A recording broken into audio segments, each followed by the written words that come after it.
औज़ुबिल्लाहिमिनश्शैतानिर्रजीम बिस्मिल्लाहिर्रहमानिर्रहीम। अस्सलाम वालेकुम 7th क्लास। आज हम स्टार्ट करते हैं लेक्चर नंबर 2। कल हमने पढ़ा था लेक्चर नंबर 1, जिसमें हमने पढ़ा था हकूकुल इबाद।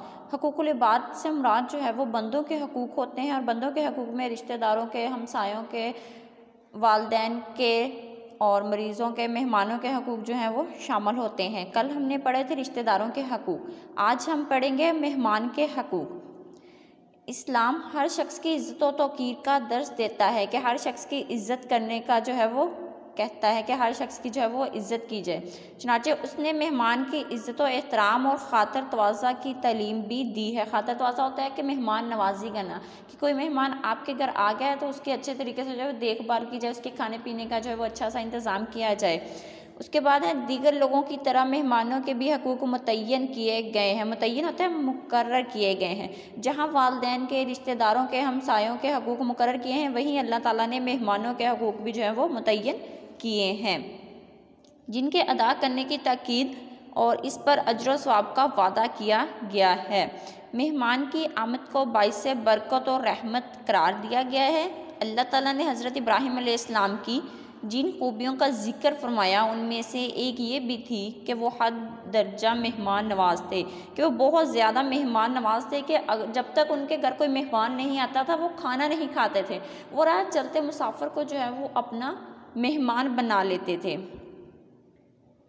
वो मेहमान के बग़ैर खाना तनावल नहीं फरमाते थे, कि यानी खाना नहीं खाते थे। अगर कोई मेहमान नहीं आता तो राह चलते मुसाफिर को अपना मेहमान बना लेते थे। मेहमान के अकराम के सिलसिले में नबी करीम सल्लल्लाहु अलैहि वसल्लम ने बहुत से इरशादात फरमाए, कि नबी करीम सल्लल्लाहु अलैहि वसल्लम ने की बहुत से अहादीस जो हैं वो मेहमान के हकूक़ के मुतल्लिक़ हैं। आप सल्लल्लाहु अलैहि वसल्लम ने फरमाया, जो लोग अल्लाह ताला और यौम आखिरत पर यकीन रखते हैं, इन्हें चाहिए कि वो मेहमान की खातिर तवाज़ा करें। नंबर 1 है, मेहमान का हक है कि खुश दिली से इसका इस्तकबाल किया जाए, इसकी आमद पर तंग दिली और बेजारी का हरगिज़ इजहार ना किया जाए। कि कोई मेहमान आपके घर आ गया है तो उसका खुश दिली के यानी अच्छे तरीके से जो है वो उसका इस्तकबाल किया जाए, ना कि जो है वो अजीब सा उनको इंप्रेशन दिया जाए कि हम जो आप वैसे उठ के जो है वो हमारे घर आ गए हैं। सेकेंड है, मेहमान के आराम व सुकून और ज़रूरियात का ख्याल रखा जाए, नहायत खुश असलूबी और खुश दिली से इसके खाने पीने का एहतमाम किया जाए और इसको असरार करके खिलाया जाए। कि अगर मेहमान खाना नहीं खा रहा तो बार बार कहा जाए और वो उसको जो है वो असरार करके यानी ज़िद करके जो है उसको खाना खिलाया जाए। नंबर 3 दिन तक की मेज़बानी मेहमान का हक है, कि जो भी मेहमान आपके घर आ जाए 3 दिन तक जो है वो उसकी मेहमान नवाजी करनी चाहिए। आप सल्लल्लाहु अलैहि वसल्लम ने फरमाया, मेहमान नवाजी 3 दिन तक है, इसके बाद मेज़बान जो कुछ करेगा वो इसके लिए सदका बन जाएगा। कि 3 दिन जो है वो आप मेहमान के लिए जो करेंगे वो उसकी मेहमान नवाजी में शामिल होगा, लेकिन 3 दिन के बाद चौथे दिन आप उसके लिए जो भी करेंगे वो आपका जो है वो सदका शुमार होगा। मेहमान के लिए इशारों कुर्बानी से काम लिया जाए, इसके आराम को अपनी तकलीफ़ पर जो है वो फोकियत दी जाए, कि उसके लिए अच्छे बिस्तर का जो है वो अच्छे बैठने के लिए अच्छी जगह का जो है वो इंतज़ाम किया जाए।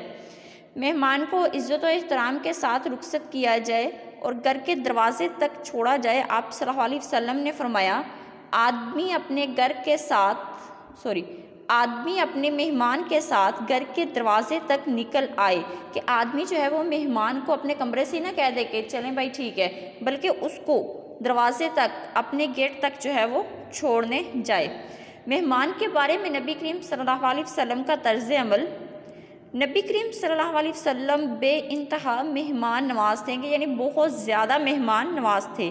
जब कोई मेहमान आता तो बनफ्से नफीस इसकी खातिर मदारत फरमाते।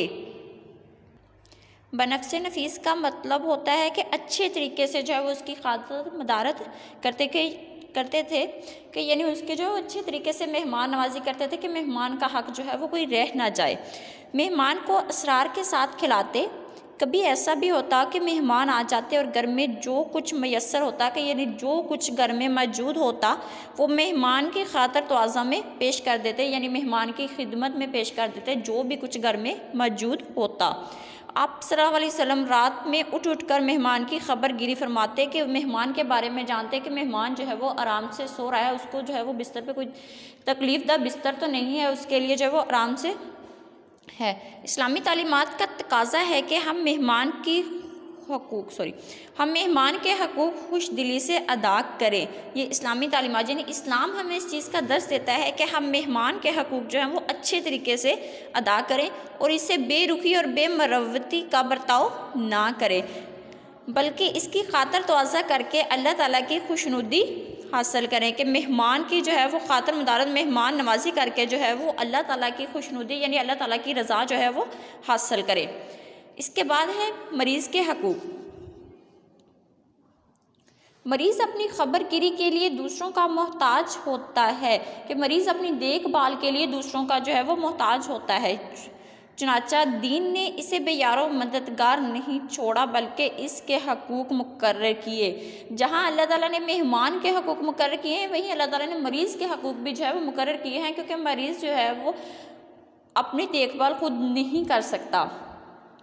अल्लाह ताला ने बीमारों से ख़ुद भी रायत फरमाई, चुनाचे इन्हें वज़ू की जगह तयम्मुम की सहूलत अता फरमाई कि अगर वो बीमार है तो ठंडे पानी से वज़ू नहीं कर सकते तो वो उसकी जगह मिट्टी के साथ जो है वो वज़ू कर सकते हैं। तयम्मुम होता है पाक साफ़ मिट्टी के साथ जो है वो वज़ू करना। नमाज की अदायगी में खड़े ना हो सकने की सूरत में बैठने की इजाज़त है कि अगर वो खड़े होकर नमाज नहीं पढ़ सकते तो वो बैठ के, लेट के या किसी चीज़ से सहारा लेके जो है वो नमाज अदा कर सकते हैं। बैठ ना सकने की सूरत में लेटकर इशारों से नमाज की अदायगी के लिए कहा गया है। बीमारी या सफ़र के दौरान रमज़ान के रोज़े ना रखने की जो है वो रायत अता फरमाई कि अगर वो मरीज़ बीमार है अगर कोई इंसान बीमार है तो वो रमज़ान के रोज़े छोड़ सकता है, या सफ़र में है तो भी रमज़ान के रोज़े जो है वो छोड़ सकता है कि बाद में छूट जाने वाले रोज़ों की तादाद पूरी करने के रमज़ान ख़त्म होने के बाद जब वो ठीक हो जाए तो जो रोज़े जो है वो रमज़ान में नहीं रख सकता था वो रोज़े जो हैं वो बाद में रखे। हज और जहाद के लिए भी रायत दी गई और दीगर लोगों को इस बात का पाबंद किया कि वो इनकी तीमारदारी ऐसे तरीके से करें। तीमारदारी होता है कि यानी उसकी देखभाल अच्छे तरीके से करें, मरीज़ की अयादत के लिए जाएं, ठीक है, उसको अच्छे तरीके से जो है वो उसकी देखभाल करें, उसके खाने पीने का जो है वो अच्छे से इंतज़ाम करें। नबी करीम सल्लल्लाहु अलैहि वसल्लम ने फरमाया, क़यामत के रोज़ अल्लाह ताला फरमाएगा, ए आदम के बेटे, मैं बीमार पड़ा और तूने मेरी अयादत नहीं की। बंदा कहेगा, ए मेरे रब, तू पूरी कायनात का परवरदिगार है, मैं तेरी इयादत कैसे करता? तो अल्लाह ताला फरमाएगा, मेरा फ़लाँ बंदा बीमार पड़ा, तूने उसकी अयादत नहीं की, अगर तू उसकी अयादत करता तो मुझे वहाँ पाता। इस हदीस से जो है वो वाज़िया होता है कि एक मरीज़ की अयादत करने का कितना अजर सवाब है।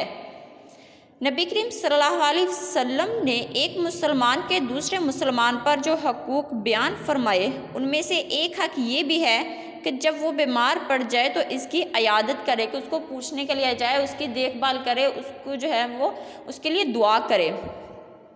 आप सल्लल्लाहु अलैहि वसल्लम ने फरमाया, जब कोई आदमी अपने मुसलमान भाई की अयादत करता है और इससे मुलाकात के लिए जाता है तो एक पुकारने वाला फरिश्ता आसमान से पुकारता है कि तुम अच्छे रहे, तुम्हारा चलना अच्छा रहा, तुमने अपने लिए जन्नत में ठिकाना बना लिया। कि जब कोई मुसलमान भाई यानी एक आदमी बीमार है तो दूसरा आदमी जो है वो उसकी अयादत के लिए उसके घर जाता है, तो जब तक वो उसके घर जाता है तो एक फ़रिश्ता जो पुकारने वाला होता है वो यही पुकार करता रहता है कि तुम अच्छे रहे, कि तुमने अपने लिए अच्छा रास्ता जो है वो चुन लिया है, तुमने जो है वो अपने लिए जन्नत में ठिकाना बना लिया है। अयादत करने से आपस में तावन और गमगुसारी का जज्बा परवान चढ़ता है। गमगुसारी होता है कि एक दूसरे का गम बांटने का जज्बा जो है वो परवान चढ़ता है। मरीज़ से गम ख्वारी और दर्दमंदी का इजहार इसकी तसल्ली और तशफ़ी का बायस बनता है। तसल्ली और तशफ़ी का मतलब होता है कि सुकून का बायस बनता है, कि जब हम किसी का दुख बांटने की कोशिश करते हैं, वो हमारे साथ अपना दुख जो है वो शेयर करता है तो उसको जो है वो एक अजीब सा सुकून मिलता है। ये अल्लाह ताला से मोहब्बत का सबूत भी है, इसलिए कि जो शख्स अल्लाह ताला से मोहब्बत का दावा करता है वो इसके बंदों से हरगिज़ लाताल्लुक़ नहीं रह सकता। कि जो शख्स ये कहता है कि मेरे दिल में अल्लाह ताला की मोहब्बत है, वो जो है उसके दिल में जो है वो बंदों के लिए भी मोहब्बत भी होती है। मरीज़ के पास बैठकर इसकी खैरियत दरियाफ्त करनी चाहिए और इसे बताना चाहिए कि इसकी ये बीमारी इसके लिए अजर व सवाब का बायस है।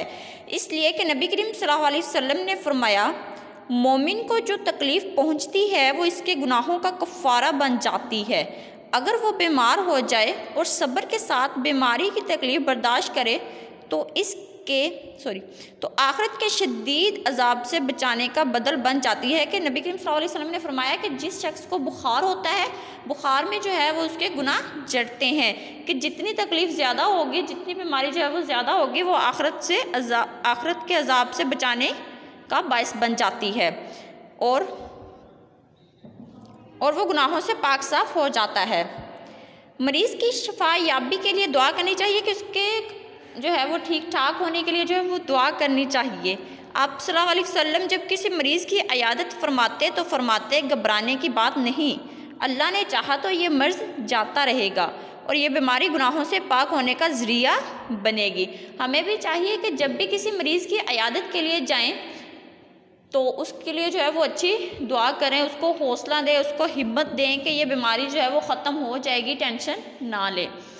उसके बाद है आप सल्लल्लाहु अलैहि वसल्लम ने फरमाया, जब कोई किसी की अयादत के लिए जाए तो इसके हाथ और पेशानी पर हाथ रखे और इसको तसल्ली दे और इसकी शफा याबी के लिए अल्लाह ताला से दुआ करे।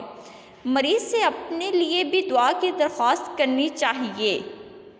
आप सल्लल्लाहु अलैहि वसल्लम ने फरमाया, जब तुम किसी मरीज़ की अयादत के लिए जाओ तो इससे अपने लिए दुआ की दरख्वास्त करो, क्योंकि इसकी दुआ फरिश्तों की दुआ की तरह होती है। कि जब भी आप किसी मरीज़ की अयादत के लिए जाएं तो उससे बोले कि वो आप जो है वो उसके लिए दुआ करें, उससे कहें हमारे लिए दुआ करें, क्योंकि मरीज़ जो है उसकी दुआ फरिश्तों की दुआ की तरह होती है।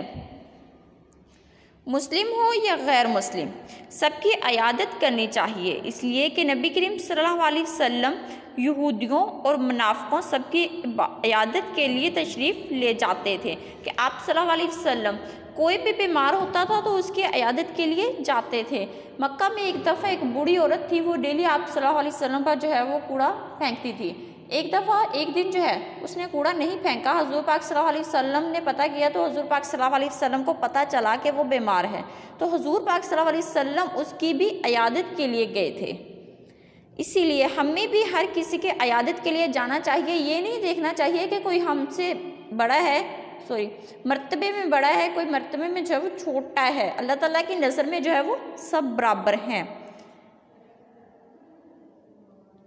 हमें मरीज़ के पास ज़्यादा देर तक नहीं बैठना चाहिए और इसके पास शोर शराबा या बुलंद आवाज़ में गुफ्तगू से भी ग्रेज़ करना चाहिए कि बुलंद आवाज़ में गुफ्तगू भी नहीं करनी चाहिए। मरीज़ के लिए जो खिदमत और तावन किया जा सके वो ज़रूर करना चाहिए।